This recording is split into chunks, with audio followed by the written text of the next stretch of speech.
Yo llevo varios años trabajando sobre las Fuerzas Armadas y el tema de género nunca ha sido el enfoque de mi investigación por falta de tiempo, porque de los proyectos que me llevaron en otras direcciones, pero siempre aparecía. En parte se debe a que en la última década o las últimas 2 décadas para las Fuerzas Armadas en todo el mundo, pero también en Chile, se han ido abriendo más y más posibilidades para las mujeres. Hoy día pueden acceder a muchos armas y servicios y entonces, claro, para los militares es un tema porque hay que difundir nuevos protocolos, etcétera. Y siempre se menciona, entonces para mí siempre ha sido un poco, hay un tema, pero el empujón realmente fue Fiorella, que un día apareció y dijo, yo quiero hacer mi tesis sobre este tema. Hizo una muy buena tesis con súper buenos datos y ahí cuando terminó decidimos unir conocimiento y esfuerzo y desarrollamos el proyecto y sacamos este artículo. Bueno, a mí siempre me habían interesado los temas de Fuerzas Armadas, Naciones Unidas y también los temas de género. Y justo encontré que la integración de mujeres en operaciones de paz es justo el tema que une esos temas que eran de mi interés.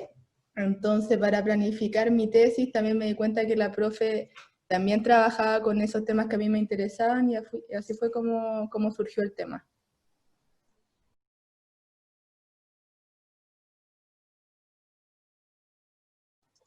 Bueno, para la investigación analizamos dos variables. Por una parte, analizamos los roles formales, que eran todas aquellas designaciones formales que daban las tareas designadas oficialmente al personal, y analizamos también los roles informales, que no eran tareas designadas oficialmente, pero tenían que ver con el comportamiento que tiene el personal, las relaciones, la vida cotidiana. Y encontramos varias limitaciones en ambos aspectos. Por una parte, en los roles formales nos dimos cuenta que varias entrevistadas fueron cuestionadas al momento del predespliegue, cuando las tienen que elegir. Fueron cuestionadas para desplegarse porque tenían hijos, por ejemplo. Entonces, probablemente entendían que no eran capaces para el despliegue, porque preguntaban qué iba a pasar si extrañas a tus hijos y tenías que volverte a Chile. Otras entrevistadas también expresaron que no pudieron llevar a cabo las tareas para las cuales eran designadas porque los superiores encontraban que era un entorno peligroso para ellas. Entonces eso hacía que ellas se vieran limitadas durante el despliegue. Y también en los roles informales encontramos que algunas entrevistadas tenían o sintieron discriminación positiva, o sea, siempre las vieron como, no las vieron como parte del equipo como tal, sino como el otro que había que proteger, el otro que había que cuidar, el otro al que había que apoyar doblemente.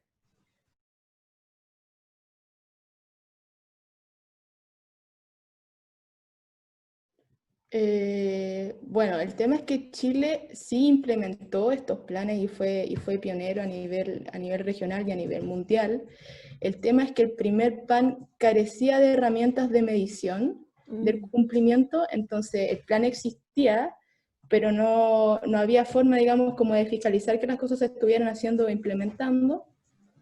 Y luego, cuando se implementa el segundo plan, este plan incluye herramientas de medición, de cumplimiento, pero de igual forma los informes fueron deficientes, los informes que pedimos. O sea, hubieron avances de implementación, pero no se logró implementar como se tenía que hacer. Obviamente tener estos planes de acción nacional, esa es una herramienta de los que dispone la resolución 1325. O sea, existe la resolución que es bien un poco abstracta y más teórica, y los países miembros de Naciones Unidas tienen que bajar los principios de la resolución a través de sus planes de acción nacional. Y, o sea, es un avance y un logro que Chile ha hecho el ejercicio de desarrollar 2 planes de acción nacional. O sea, en esto ustedes lo dijeron, ha sido pionero a nivel regional y a nivel global también. Hasta hoy día siguen muchos países que ni siquiera tienen un primer plan de acción. Pero tener un documento y llevarlo a la práctica siempre son dos cosas distintas. O sea, ahí es muy importante la voluntad política, hasta dónde se toman acciones para que se conozcan esos planes.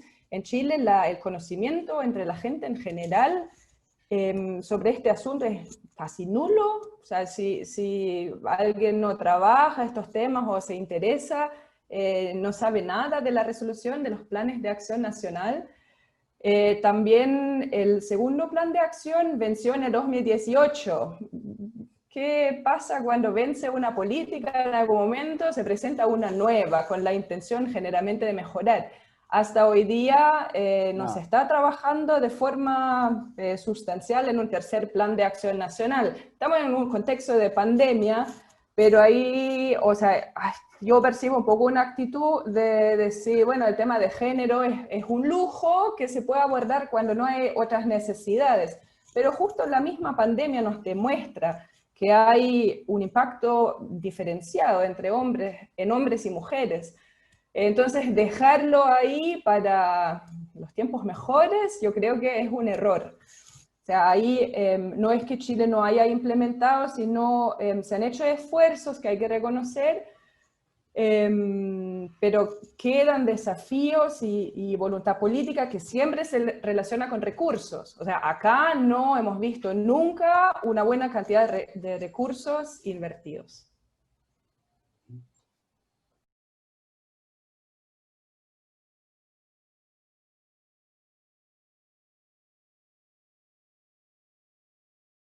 Estamos en un contexto en el que Chile quiere y necesita repensar el rol que tienen las mujeres en las diferentes instituciones y sobre todo las instituciones de seguridad y de Fuerzas Armadas.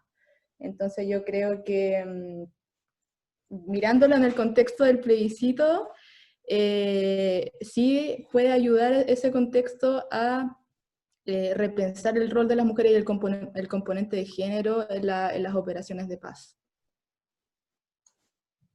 Bien, yo quiero contar una anécdota. Michelle, tú mencionaste el año 2004, que eso no era un tema en Chile y que partió la operación en Haití durante el gobierno Bachelet, cuando se hizo la primera reunión interministerial sobre género. Bueno, se enviaron las invitaciones, obviamente también a las instituciones de las Fuerzas Armadas, y me contaron en el Ministerio de Defensa que bueno, se abre la primera reunión, se hace una ronda de presentaciones y el delegado de las Fuerzas Armadas se presenta y ocurre que él es el encargado de uniformes.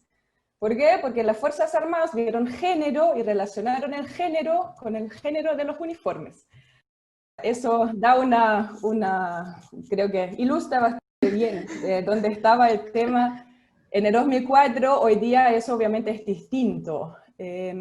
Yo creo que sí, el contexto actual, o sea, el movimiento feminista tuvo un rol muy importante en el estallido, todo el contexto, lo que se está debatiendo ahora, y creo que sí, hay una relación muy fuerte y una oportunidad para un eventual tercer plan de acción nacional sobre mujer, paz y seguridad de Chile.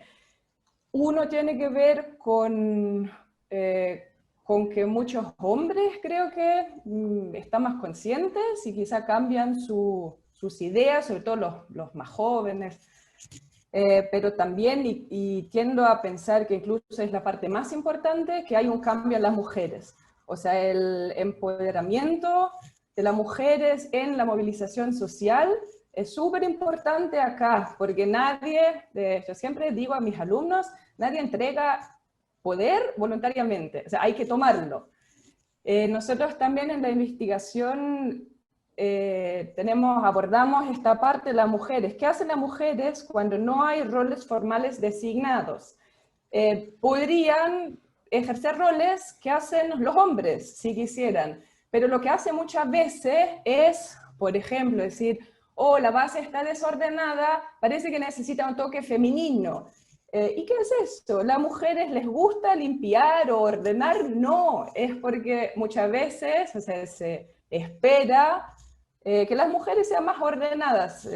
Otra cosa, las mujeres en ciertas tareas se juntaron para trabajar juntas en estas tareas, cuando no fue necesariamente su responsabilidad. Los hombres, en cambio, se concentraron en sus tareas nomás, lo que está bien, así funciona la vida militar.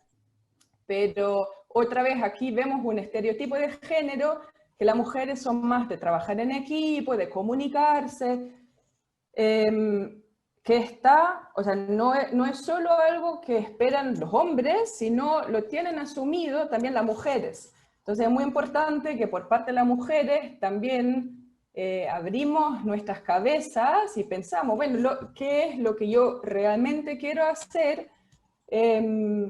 Y fuera de los estándares de lo que se espera en la sociedad que haga. A muchas mujeres les hubiera gustado salir a patrullar en operaciones de paz y a veces no pudieron porque los superiores dijeron no, eso siempre implica un riesgo, entonces mejor quedarse en la base, bueno, donde se puede ordenar o hacer otras cosas. Pero ahí es importante también que la mujer exija, que dice yo estoy capacitada, estoy en esta posición, esa es la tarea que me corresponde, entonces voy a ver que salgo a patrullar.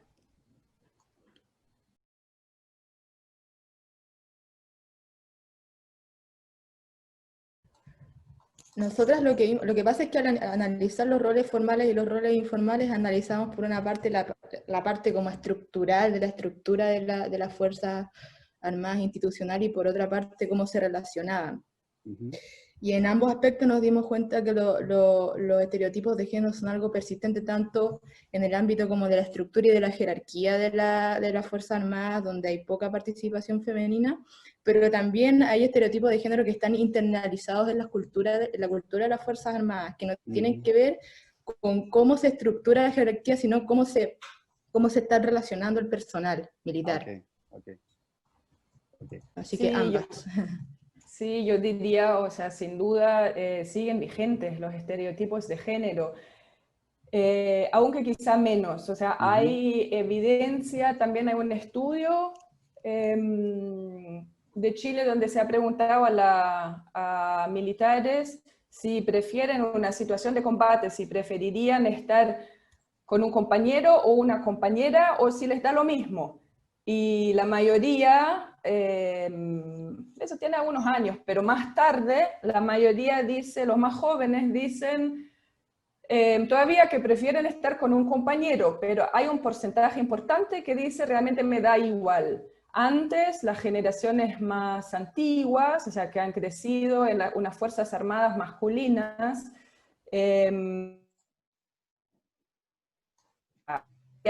no me da lo mismo, no quiero estar con una compañera, sino con un compañero. Se percibe este cambio generacional, también es distinto según donde uno mira en la Armada del ingreso de mujeres, en la oficialidad, por ejemplo, también en el servicio voluntario, es mucho más reciente, y ahí se nota una diferencia con el ejército, por lo menos que ya están más acostumbrados a trabajar con mujeres, pero para los más jóvenes es más normal, porque ya al ingresar de repente tienen compañeras en sus cursos, ahí es más fácil que lo ven como pares, pero aún así, o sea, hay estereotipos fuertes que siguen existiendo. Y uno lo ve, o sea, en cosas como actividades que se organizan sobre la resolución 1325, actividades para difundir conocimientos sobre protocolos, sobre abuso sexual en la institución. En estos eventos, en las fotos, siempre aparecen mujeres, como si fuera un problema de mujeres. O sea, el problema de la desigualdad de género es la masculinidad, y muchas veces una masculinidad tóxica, la hipermasculinidad, esos son los conceptos que se manejan. Entonces sería importante que estuvieran hombres en estos seminarios. Sin embargo, lo que hacen las Fuerzas Armadas es designar a mujeres y decirles, miren, este día les toca ir a este seminario porque se hablará de mujer, paz y seguridad. Y eso, o sea, ya nos demuestra que hay un problema y hay algo mal. Fue de todo un poco, aplicamos diferentes técnicas, usamos el mail, en persona, tratamos de contactar gente en Secopac, que es el centro parece que es el Centro de Cooperación por la Paz, que se llama. Centro de Entrenamiento Conjunto para las Sí, operaciones de paz. usamos Secopac y también las mujeres que íbamos contactando le pedíamos que nos dieran como el contacto de otras compañeras que también habían participado, porque al final fueron pocas las mujeres que participaron en 13 años, fueron como 200.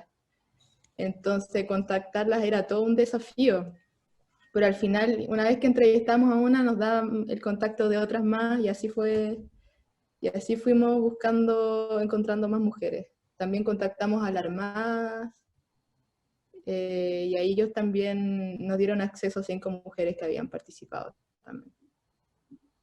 O sea, es cierto que es una institución un poco más cerrada, un poco aparte, pero yo llevo varios años trabajando con ellos, ahí se construyen contactos que es importante tener y creo que ayudó también. Y no es así, o sea, hay todo un tema con datos que son bastante celosos para compartir, porque hay una especie de secretismo que yo diría que es mucho más fuerte en América Latina que en otras partes. Pero al momento de solicitar información, así de forma verbal, o preguntar a las personas por su opinión, no opiniones políticas, pero sobre asuntos como este, pues sus experiencias, hay muchas personas dispuestas a hablar y lo consideran importante también tener una vista, en este caso externa a las Fuerzas Armadas, que aborda un tema tal. Así que o sea, también hemos ido distribuyendo el estudio ahora en varias partes de las Fuerzas Armadas, Ministerio de Defensa, y la primera reacción fue positiva. O sea, mucha gente nos dijo así, sí, es bastante crítico, pero tienen razón.